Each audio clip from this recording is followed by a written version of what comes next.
Good morning, it's late March 2025, just up here on the lovely summit of Ventnor Downs on the Isle of Wight.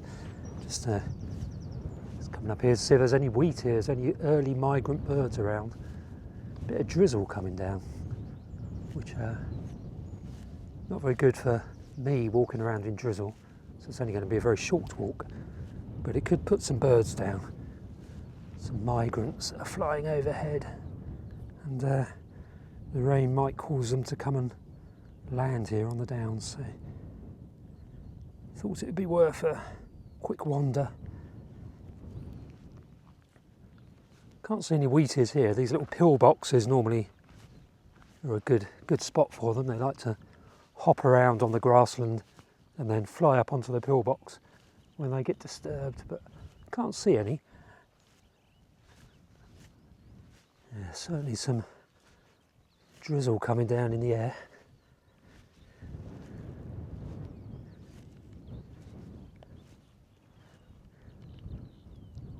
When choughs are back on the Isle of Wight, it'd be good to block this up. Needs blocking up anyway because it's being gradually destroyed. Keep the entrances open, then they can go and build nests in there. If we can get choughs back, which we will. Not sure how soon, but we will. These patches of bramble and gorse look ideal for redback shrike. Later, what's that perched over there? Buzzard, just flying up on the path ahead. Probably going for earthworms, brought up by the rain.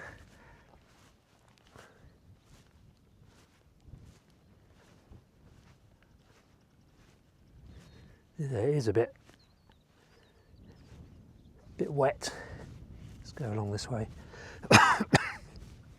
Excuse my coughing.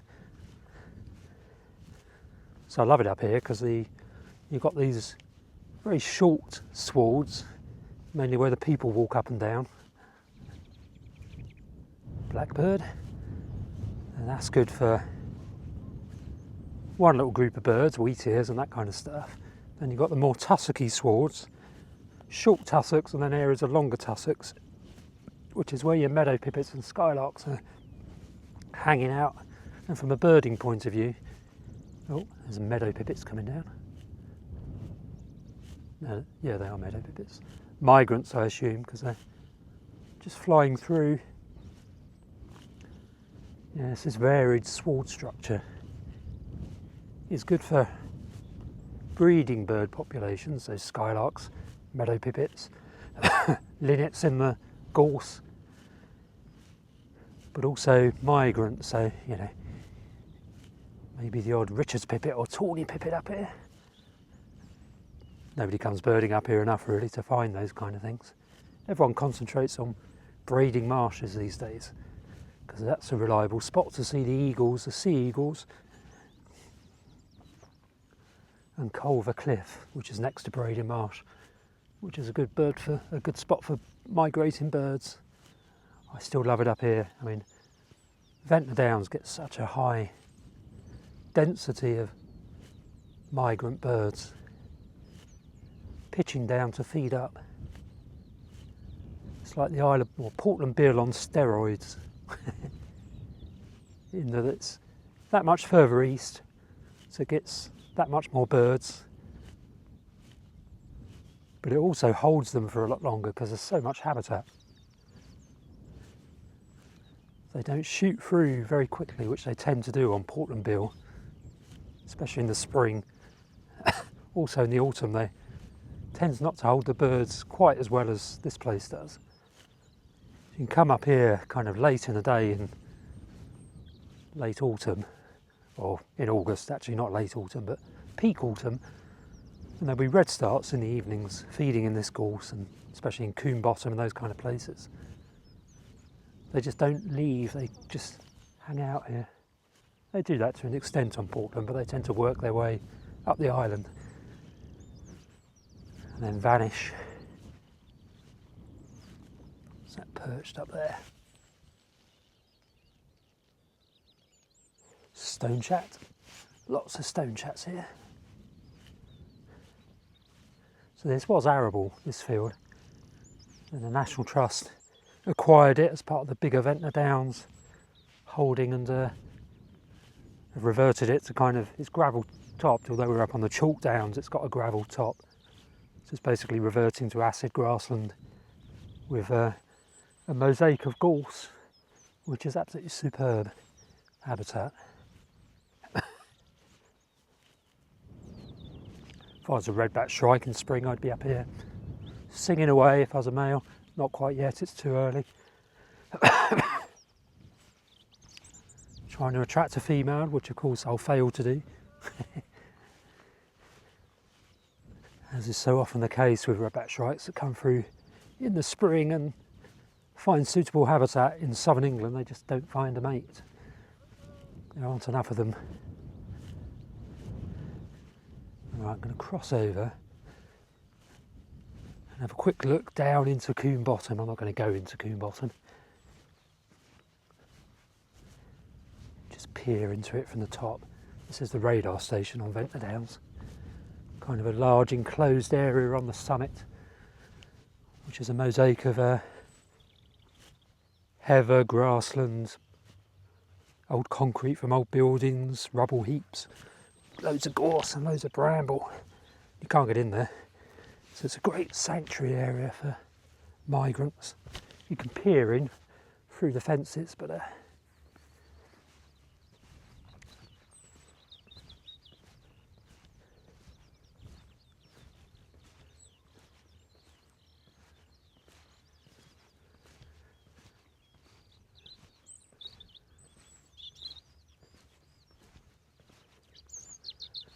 quick update on my nature writings. I've been working for the Wildlife Trust in Dorset on Liscombe, which has been fun. So that's curtailed my writing basically, because it's full-time work with the Wildlife Trust, which is very good.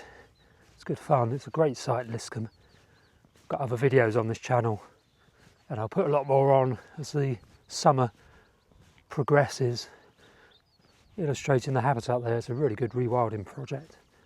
Actually, there's some nice heather here along the ditch that the National Trust the National Trust created. See the heather coming up through the gravelly soil. So I assume that heather was in the seed bank, and this all used to be chalk heath, and it's just emerged when they disturbed the soil. Although there's no heather really in the acid, well, there's no heather at all in the acid grassland. So perhaps with time it will spread out from the ditches along the road. Or perhaps it never will. We'll see. What was I saying? Yeah, my nature writing has been slightly curtailed by the need to actually do what I'm paid to do. But I will hopefully get 1 or 2 books out this summer. Still got the weekends. It's Sunday today, so I will be doing a bit of writing. And then self-publishing the books. So I've got a book on how to self-publish nature books called Writers in the Wild. My books are listed in the description below this video if you're interested in having a look. And do subscribe to the channel, by the way. Oh, here comes the drizzle again. Yeah, it really helps the channel if you subscribe and watch my videos. Watching the videos is the thing that helps the most. It sends positive signals to the algorithm, to the matrix, which causes the algorithm to promote my channel, which is a good thing. So yeah, hopefully get 1 or 2 more books out this summer. So I do a lot of this. I do a lot of walking along and using voice to text on my iPhone mini to transcribe what I'm saying into words. And that's a good way of writing books.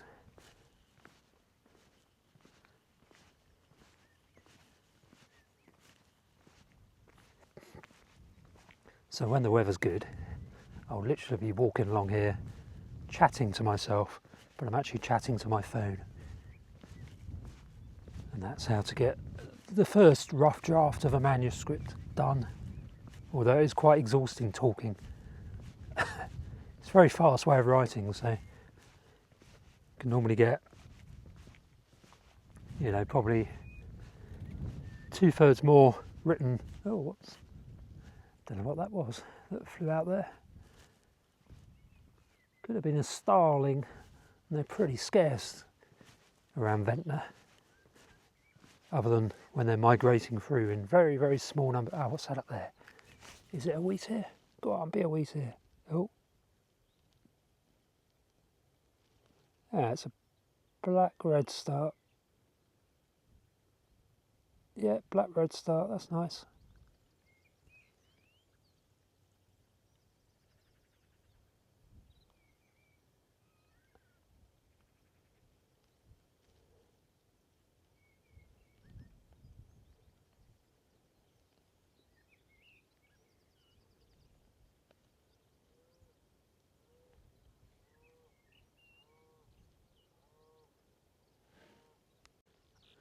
Well, no wheatears, but nice female migrant black redstart on the pillboxes. That wasn't there when I just walked past.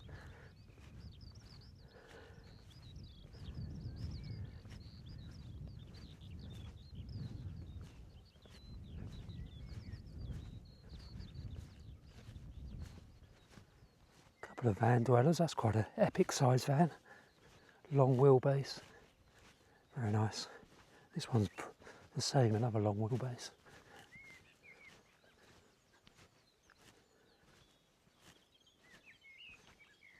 Nice blackbirds singing.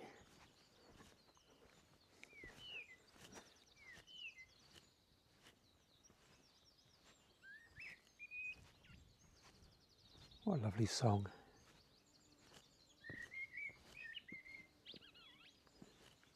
I apologise, I'm going to disturb you.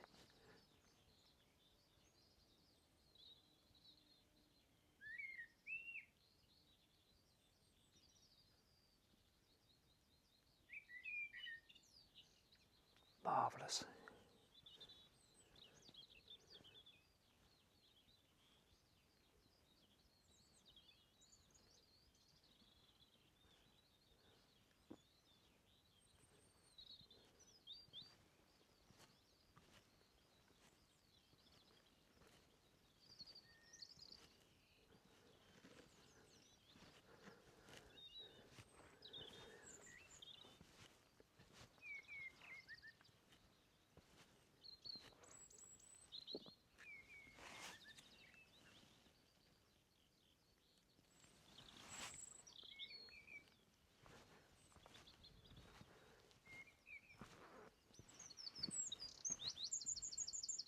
And a wren.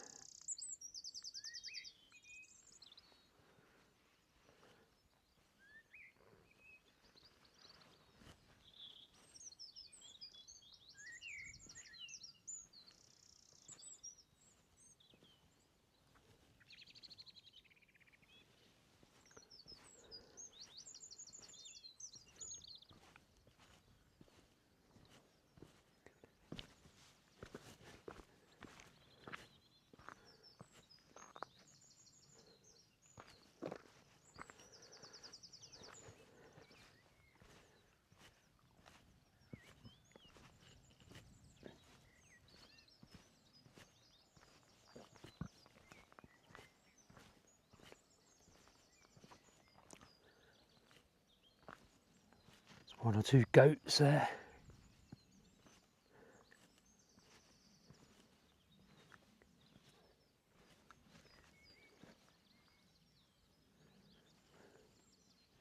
There's a lovely coombe bottom.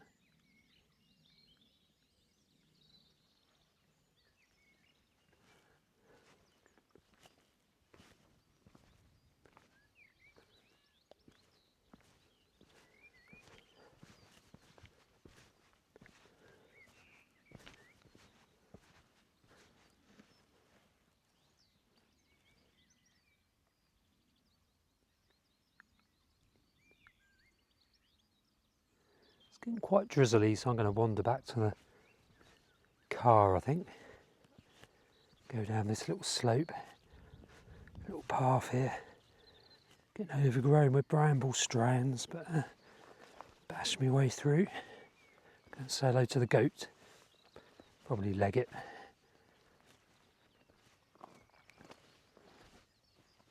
Doing a good job keeping the holm oaks at bay, which are an invasive non-native species that does really well here.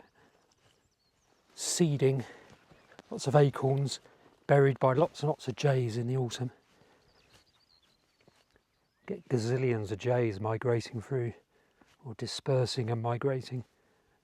Hello, goat.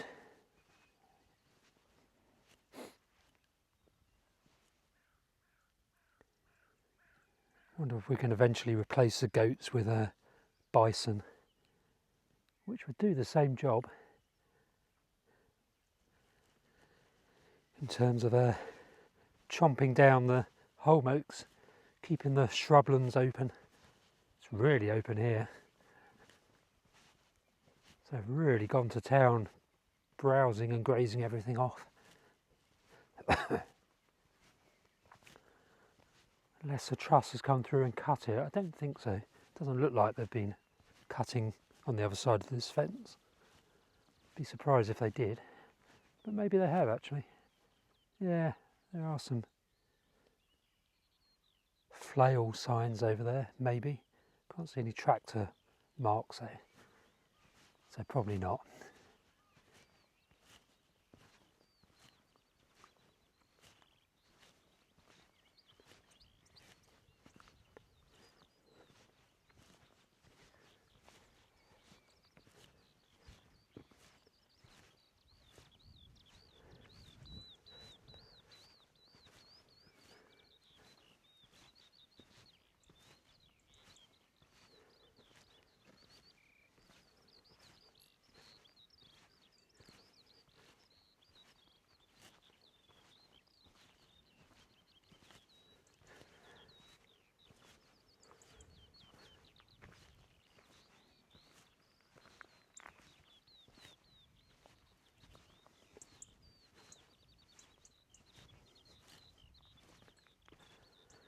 Won't be long now before there's loads of philosks,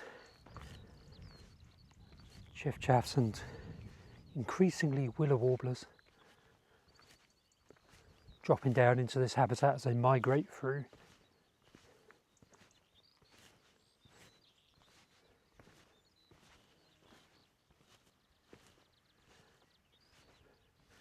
Really is very open down there.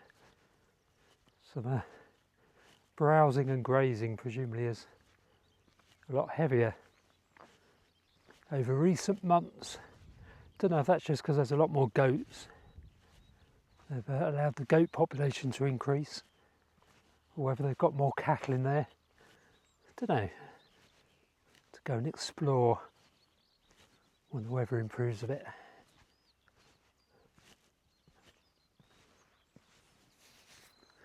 So certainly topped off up here.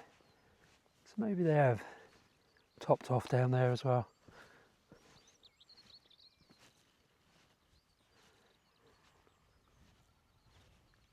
Yeah. Looks like the bramble might have been flailed. Oh, I don't know.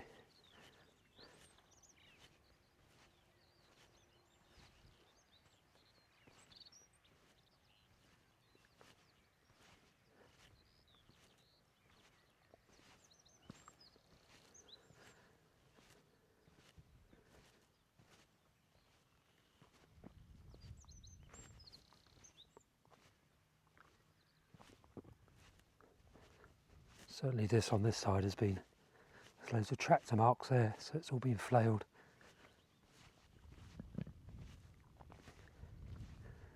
Good work, National Trust.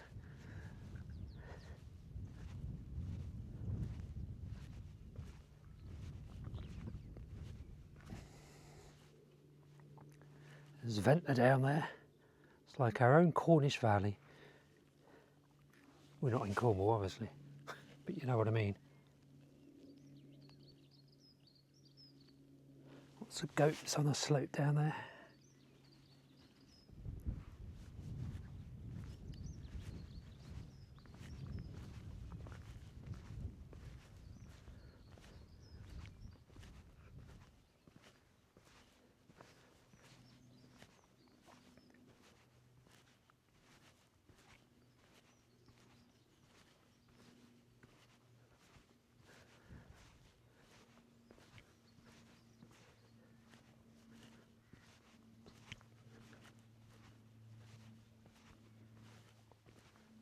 very quiet from a bird migration point of view this morning. And a few linnets over, a few meadow pipits. That black redstart, not much else. But we are only in late March, so it really begins to rev up the migration over the coming weeks. It's very exciting, although I won't be here very much. I'll be in Dorset around Lescombe, which will also be very exciting. It'd be interesting to see what kind of migration you get inland at Lescombe. It's not that far inland, to be honest. Well, it kind of is, but it isn't, if you know what I mean. Tell me in the comments section if you've been birding on the Ventnor Downs up here, or if you plan to visit. If you do plan to visit, then I've written a book.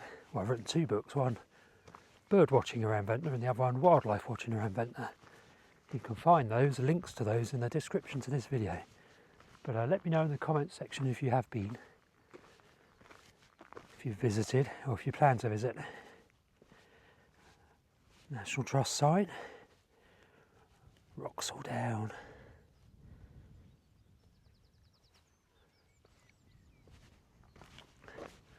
Actually, let's walk along the roadside, because there can quite often be things hopping around on the road on the concrete tarmac.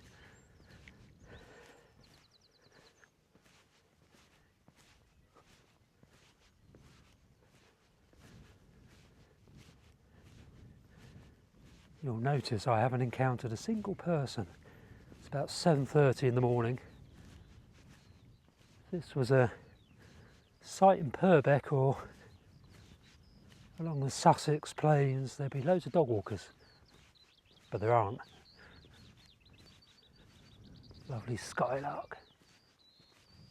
Well, you get plenty of dog walks up here, but just not as busy as mainland sites get, even this early in the morning.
Quite a lot of heather coming through on the banks of this little ditch. Maybe it will spread up and over, hopefully it does.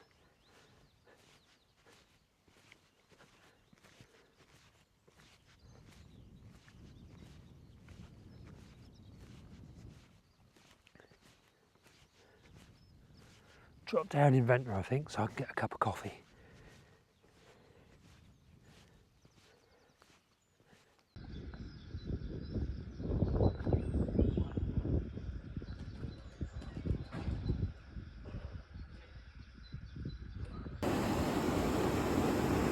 Well, no sign of any wheat ears around the rocks of the harbour.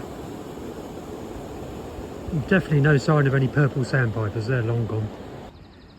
Even the rock pipits are keeping a low profile now. And no sign of any visible migration going on overhead. Should really start up quite soon, I think.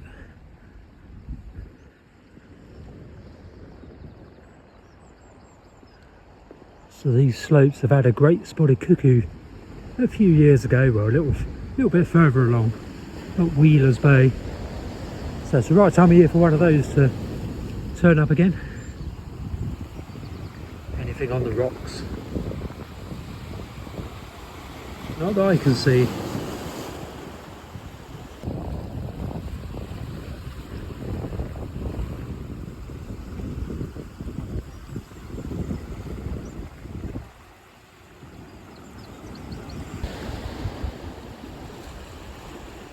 Nice little pond has developed here where they've created a bit of a lip along the seaward edge of the coastal defences when they strengthened them a couple of years ago.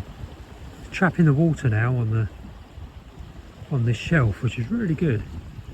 Little saline lagoon, still waiting for a green sandpiper on there, or a dunlin or common sandpiper. Certainly the purple sandpipers liked it over the winter.